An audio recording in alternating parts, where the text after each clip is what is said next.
Hello, Angie. Hello, Chauncey. How are you? Let's start out. I'm going to ask you just to introduce yourself and then explain why you're running for re-election for the Big Walnut Board of Education. Okay. Well, my name is Angela Graziosi, and I am running again for Big Walnut School Board. Currently, I would say I've been in the district probably 18 years, going on 19 years. And a little bit about myself. I am a pilot by trade, and way back in the day, I also taught skiing and snowboarding to kids and adults. So I've always been in a teaching type of position, and then I'm a flight instructor. Currently still flight instructing. I've gone back working with kids and adult learners in flying, so that is fun, and just working through curriculum development. And then midway between there, I was also a flight instructor for, I would say, like senior captains. So it was a very high level technical skills that we taught for a couple of years. I was doing that when I first came on with the school board, and that was pretty intense because you're working with high level professionals. So it was quite a big responsibility, and I really liked it. But right now I still fly professionally, and my schedule is a lot lighter. So it's given me a lot of time to spend with the board. So this is not just you see us up there on the board meeting once a month. It's a lot more than that. So right now I'm the board president. Ryan and I might be on speed dial to talk about, what's happening in the day, or he's like, hey, I'm out doing the roads, here's a situation. So constantly, we bounce things off of each other. So he might just need a little clarification in his thought, or I might need something, or with our treasurer. So we're constantly, talking to each other just about the day-to-day. It's not necessarily like we're talking about things, high level things. It just might be an idea or something that we'd have to bring towards the board. So it's kind of where I am right now. I was 1 year as a school board, just as a school board member, and then I was vice president for 2 years. And when you're in the president, vice president role, you do get into the office a lot more because you look at agenda setting and things like that. So I feel like the curve of learning went up really quickly. It was a lot to understand, a lot of reading, ORC codes and union contracts and budgets and understanding that. So I don't know. I kind of rolled into where a little bit about the operations of being on the school board. So maybe did I answer that? Yeah, sure. Yeah. Okay. Good. So what is the role of a school board member in relation to the community and the administration? Well, the role of the school board member with community and relations, it is a big operation of people, employees, jobs that are happening. So we have a lot of finances we have to deal with. I mean, we all know how we get taxed, and it is our job to look over that and find the balance between what's the best for the students, use our taxpayer dollars appropriately and wisely, and then plan for the future.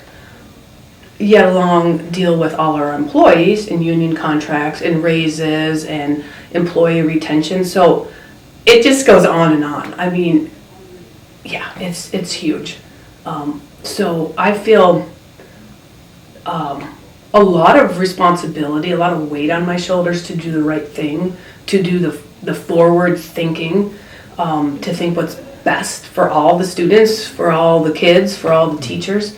And, we as a board, we don't pass things things don't get passed unless we all vote on it. So we have to get the information to the board. We try to get the information out. We have an excellent communications website called Board Docs, where you can go in and look through all of our past information or what's coming up on the next meeting. So that's excellent. That's with our treasurer. He's implemented that. So let's just take, for instance, it was this Board Docs, which is expensive, but he wanted to present it to us as the board to say, hey, we can run this much more efficiently. And he presented it, and we talked about it, and then it came to the board.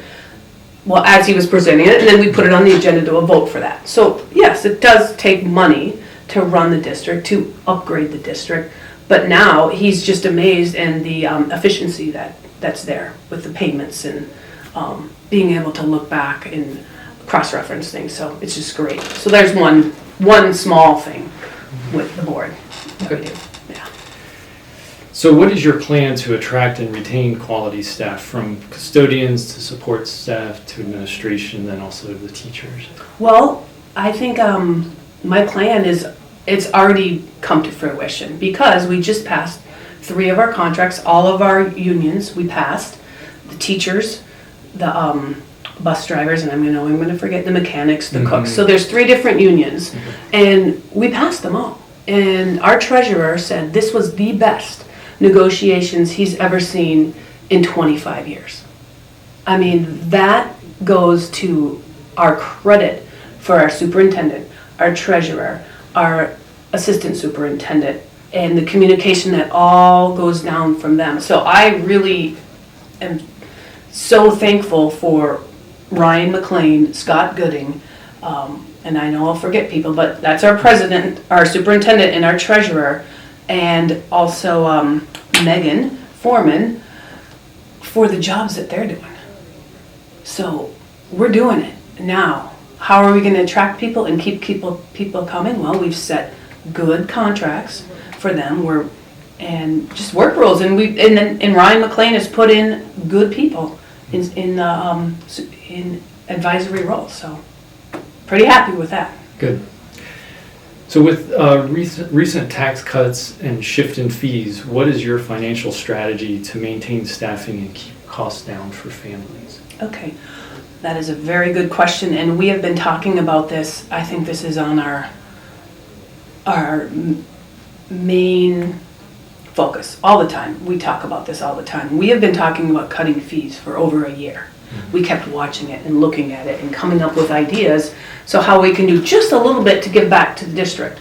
We are in a time where down at the State House that things are just fluctuating back and forth, and there was things that they passed, and then is the governor going to veto it, and then are they going to put in new proposals? So it is a constant juggling of what's going to happen. Okay, so what we have done when we came on 4 years ago, we got a new superintendent, Mr. McLean.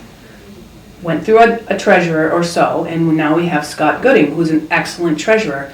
And the 4 of us that have been here the longest, Doug Crowell, Alice Nix, Steve Fucci, and myself, we worked with them long ago to look at our forecast and say, are we going to need all this?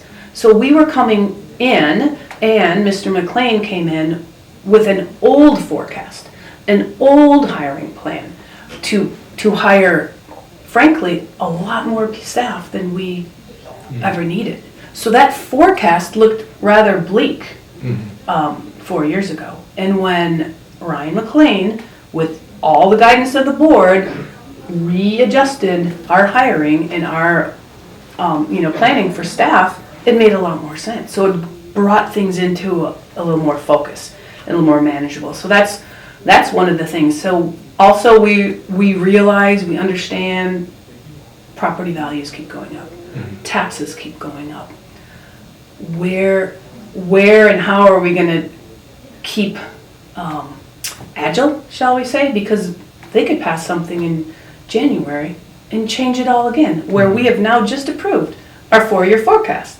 For 4 years, we have it set out with inflation and hiring and forecasting, so it could change. So I think we have capital improvement. We moved some of our day-to-day cash into capital improvement, so we're working on building, it's not Souders, it's right over at Boffman Street. So we're working on that. So we have money put aside for that. We have now other money we have taken and put it inside for capital improvement because we know we're going to have to do more things, like improve the north end of that building, work on a roof, buy a boiler. So it's just like a house. You have to have a little extra money for the emergencies. So we plan for the staff, we plan for the books we have to buy, we plan for the curriculum we have to buy, but the what ifs, that's where we have to say, are we keeping enough what if money? And are we then in turn as our treasurer with the people that work for him investing that wisely? Because our cash at hand money isn't just sitting there. It's investing. So we're trying to look at all of that. So yeah, I mean, that's a little bit of the budget finances is just continually being agile. I can't sing more praises about Scott Gooding and his staff. They're phenomenal. So he's always working. He's always coming up with things. He is the Energizer Bunny. So we got a great treasurer. So you guys can be thankful for that. So how do you ensure that all students are receiving a rigorous and well-rounded education that will prepare them for the future? Okay, well, we work with the DAC. We have some DAC students here right now. We've, our curriculum director, Michael Robertson, which we hired, which I got to sit on his interview, is great. So he's working, he had to came into the district, had to do a thorough review of everything that we have. You gotta know what you're working with before you can suggest changes or say this is good or here's some other things we should do. So we've worked on robotics. He can in turn look at writing grants. He's a great grant writer. We have the robotics. We've brought in another foreign language, ASL. So he's continually looking at projects like that. So we've added several classes, and then that's something we're looking at for the north end of, I'm going to say it right, Boffman Street, is to get like another type of technical school in there to complement what's going on at the DAC. So we're eager to do that. We're setting aside money for that. We're planning, we're talking about it. We're having our superintendent, or our curriculum director, they do job fairs. Have you guys been to any job fairs? So the job fairs asking what they want. Not me, our great staff, like they go back and they ask seniors, what do you wish you would have had different? What, or 2 years later they ask, what do you think, what could we do better? So we have to ask the students as they've gone through it, what could we do better? So they're constantly monitoring that. So that's our curriculum department is monitoring that. And when they have big things they want to bring through or pass, or for instance, we just passed our English, early learning English, and they went through a thorough review with that. We got to look at it. It was open to the public, and that's a phonics-based curriculum. So that's great. That's one thing that we went back, not we, but yes, kind of we, all the teachers, all the districts started saying, wait a minute, we need to get phonics back in. And so this is a core knowledge language arts, so you're actually talking about really good like history, or they're learning while they're learning to read. So it's a dual purpose. So that's implemented this year for our curriculum. Great. So when you're making difficult decisions on the board that affect students, parents, and staff, what guiding principles or values do you use? Well, I was elected for my morals, my principles, my ideas. So I do my best to communicate my thoughts with the board, whether it's whatever it has to be with. I openly communicate my thoughts and why I think this should happen or why I think it shouldn't happen. And then through a process of discussion on the board, and then it comes up to the vote, and whatever, and that is the law. However it's voted in, that is what we uphold, and that's what the board. So it's not just one person, it's a collection of voices, and that's how things get passed or not passed, and then we uphold it. All right. Yep. So we have a protocol that we follow with our board and how we present information, how we should present it to the board, get the information out a little early so we can all discuss that, or in tough times when we're like, this is a really big thing we need to think about. Let's think about it for a month, because not everything, we don't have to put out a fire every day. So a lot of thought, and then something new, just new, could pop up on that board meeting, and you go, wow, okay, well, let's think about this. Let's not be harsh or rash, and so we move it to the next meeting, and then get some more information and start looking at things and talking to people, and talk to to our administration and see how that works for them. So, yeah, it's kind of what we do. Okay. Well, we appreciate you taking time to talk to us. All right, thanks. And wish you the best of luck in November. All right, vote for Angela Graziosi.